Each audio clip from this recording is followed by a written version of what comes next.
Quando Tiradentes subiu o patíbulo naquele 21 de abril de 1792, ele estava com um padre, com um juiz e com um carrasco. Os três o acompanharam desde o início da procissão, quando saíram da cadeia pública no Rio de Janeiro. É onde fica hoje o prédio da Assembleia Legislativa. Ela não se chama Palácio Tiradentes à toa. Foi quase 1 hora de procissão. E ele não estava barbado. Isso é ficção, coisa que inventaram para o alferes parecer Jesus Cristo. Quem era executado na forca não usava barba. Barba atrapalha. Então o carrasco pôs nele o capuz e perguntou: quais são as suas últimas palavras? Ontem, dia de Tiradentes, um monte de gente gravou vídeo lembrando dele, lembrando dos Inconfidentes. Uns disseram que a revolta era por causa de impostos, mas que bobagem. Coisa de quem leu sobre a revolta mineira no Zap e não entendeu nada. Flávio Bolsonaro foi nessa.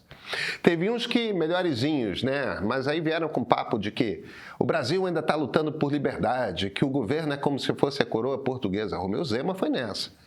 Pô, a gente tem limite, né? Quer ser presidente da República e não sabe a diferença entre ser colônia de um império absolutista e ter um governo precário? Bem, vamos organizar essa conversa? O brasileiro tem muito do que reclamar, mas olha, os Inconfidentes iam adorar viver no Brasil atual. Muito melhor do que era naquela época, mas muito. E isso não quer dizer que o país esteja pronto, ou mesmo que esteja bem. Isso não quer dizer que o brasileiro não tenha o direito de perguntar por que eu pago imposto. Porque vem cá, ele olha em volta e não vê muita entrega, né? Como é que nós, liberais, olhamos para imposto? E eu falo de nós, liberais, pelo seguinte: os Inconfidentes eram liberais, eles são os fundadores do liberalismo brasileiro. Imposto numa democracia liberal é um marco civilizacional, porque, veja, imposto no império absolutista é dinheiro para o bolso do rei, da rainha, para a família real. É para isso que serve. Numa democracia liberal, é dinheiro do povo. Nós, cidadãos, pagamos com 2 objetivos. O primeiro é que o Estado garanta infraestrutura essencial. Isso é muito importante. Estradas, portos, eletricidade, internet, esgoto, moeda, bancos. Ou o Estado provê essas coisas ou providencia que alguém ofereça esse serviço e aí determina as regras. Cada sociedade vai decidir o que aí é público e o que é privado com regra, mas precisa ter tudo. A razão é simples, tá? Uma sociedade precisa criar riqueza. Para isso, pessoas precisam se conhecer, fazer planos, criar coisas, produzir, transportar, fazer acordos, assinar contrato. Agora, a segunda razão é mais delicada e igualmente relevante. Se a gente quer a liberdade, se a gente acredita que todo mundo tem o direito à liberdade, então temos de providenciar para que a sociedade realmente dê espaço a todos para que possam ser o melhor que dê. Claro, cada pessoa vai ter os seus talentos, uns vão mais longe, outros menos, somos diferentes. Uma vida digna, todo mundo tem de ter, e explorar o seu potencial máximo, todo mundo tem de poder. Vale para o filho do banqueiro, vale para o filho do gari. Isso quer dizer, então, que serviços como educação para todos têm de ser garantida. Claro, alguns liberais vão preferir modelos como o proposto pelo Milton Friedman, que quem não pode pagar ganha dinheiro do Estado para pagar. A maioria tende a preferir um serviço de educação pública mesmo. É o que Finlândia, Estados Unidos, Reino Unido, França, é o que todo mundo faz. Mas todo mundo concorda que esses serviços de garantia de dignidade e garantia de desenvolvimento pessoal precisam ter educação, saúde e segurança. O problema dos liberais não é com impostos, não de liberais de verdade, gente. O problema de nós liberais é que a coisa não é entregue, não tem segurança. O Estado brasileiro, vamos falar com toda clareza, o Estado brasileiro não entrega segurança, não entrega educação de qualidade. A gente tem uma estrutura razoável, mas veja só, carregamos coisa que não acaba mais por caminhão, não carregamos por trem. Isso tem custo alto, bastante alto. E tem umas decisões que são bem bizarras que tomamos, né? Por exemplo, uma motocicleta Yamaha. Para a moto ser montada na Zona Franca, as peças vêm de navio de fora do país para o Porto de Manaus. A moto é montada, e aí para chegar em São Paulo, Rio, Minas, onde a maior parte é vendida, ela volta de navio costeando o Brasil inteiro, ou desce de caminhão, atravessando selva e balsa. Tudo isso para a fábrica pagar menos imposto, e ela paga menos imposto. A gente paga mais caro pela moto por causa disso. Faz sentido para a maioria dos brasileiros? Ou então, temos um dos judiciários mais caros do mundo que não entrega exatamente um serviço padrão democracia europeia, né? Por que pagamos mais por um serviço pior? Tem muitas perguntas para serem feitas, muitas. E você sabe que a conta do Banco Master vai ser paga com nossos impostos, não sabe? Nada disso tem qualquer coisa a ver com Tiradentes ou com os Inconfidentes. Quando ele subiu ao patíbulo, quando se pôs em cima do cadafalso, quando o carrasco pôs a corda ao redor do seu pescoço, Tiradentes, ele segurava um crucifixo para o qual ele olhava fixo. Quais suas últimas palavras? Seja breve. Foi o que ele falou. Talvez seja por isso que a gente nunca estuda essas coisas nos livros de história. Seja breve. Faz com que seja rápido. Pelo amor de Deus. Ele olhava para o crucifixo, rezava, ele estava com medo. Mas aquilo pelo qual ele lutou, pelo qual os Inconfidentes lutaram, aquela luta foi conquistada. O Brasil é independente. Os impostos que se cobram no Brasil são gastos por pessoas que nós escolhemos. Aquela fase, ela já passou. O nosso problema é outro. Precisamos discutir sobre em que realmente queremos gastar os impostos, se gastamos bem.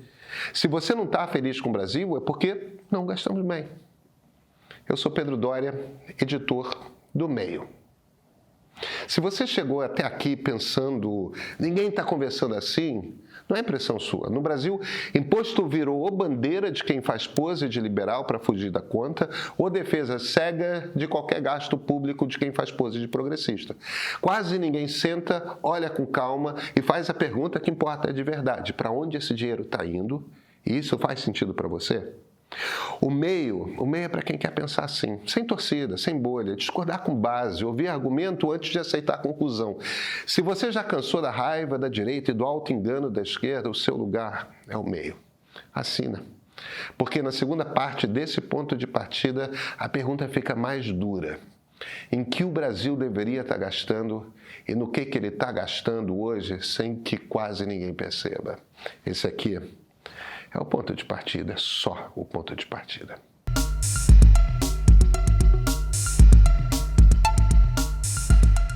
Veja só o tamanho do buraco do Banco Master. Vamos lá. Daniel Borcaro comprou o banco durante o governo Temer, o BC não deu licença. Aí veio o governo Bolsonaro, o BC deu licença. Ele cresceu o banco mais de 2.000%, uma coisa gigantesca de grande e era puro castelo de cartas, não ficava de pé. Ele pôde fazer isso porque contou com a ajuda de gente dentro do Banco Central, que fingiu que não viu. Com gente dentro do Congresso Nacional, que lutou para facilitar a vida dele. E, por fim, com gente de dentro do sistema judiciário. Todo mundo foi muito bem compensado pelo serviço. Mas o castelo desmoronou. Essas coisas sempre desmoronam. O jogo é feito sabendo que vai desmoronar. Só que quando tudo se espatifa no chão, fica sobrando uma conta. Quem paga? Parte do pagamento vai ser feito pelo Fundo Garantidor de Crédito. Esse é um dinheiro que todos os bancos depositam no BC e quando algum banco quebra, ou fundo quebra, todo portador de CPF pode ser indenizado em até R$250 mil. Você vai dizer, mas é dinheiro dos bancos, né? Mas banco é empresa que dá lucro. Se perdeu esse dinheiro, o que acontece é que esse prejuízo é distribuído no spread. Ou seja, todo mundo que tem algum tipo de uso de banco, pode ser conta de adolescente no Nubank, pode ser conta de bacana no Itaú Personalité. Todo mundo vai pagar um juro um pouquinho mais alto, uma taxa bancária um pouquinho mais alta. As pessoas que perderam tudo serão indenizadas porque um banqueiro fraudou o sistema. A gente paga essa indenização. Aí vem os fundos de pensão de estatais e de diversos estados. Quem cuida do dinheiro da aposentadoria de funcionários públicos e estatais investe esse dinheiro. Se o dinheiro virar pó, quem indeniza para pagar as aposentadorias que precisam ser pagas? Na boa. Porque veja, o gestor que botou dinheiro ali sabia muito bem que a coisa era uma fraude. Em outra ocasião, a Postales dos Correios meteu os pés pelas mãos numa picaretagem dessas. O Tesouro Nacional foi lá e cobriu o rombo. Você sabe de onde vem o dinheiro do Tesouro Nacional, não é? Os funcionários públicos do Rio de Janeiro ou do Amapá vão ficar sem esse dinheiro? Não. A gente vai cobrir a conta. Aí tem o BRB, o Banco Público do Distrito Federal de Brasília. O presidente do banco ganhou, sem brincadeira, ganhou por fora um número de imóveis que no valor somado dava R$146 milhões, ganhou por fora. Presente. O prejuízo que o BRB tomou é gigante, porque o BRB tomou o prejuízo, a gente sabe muito bem.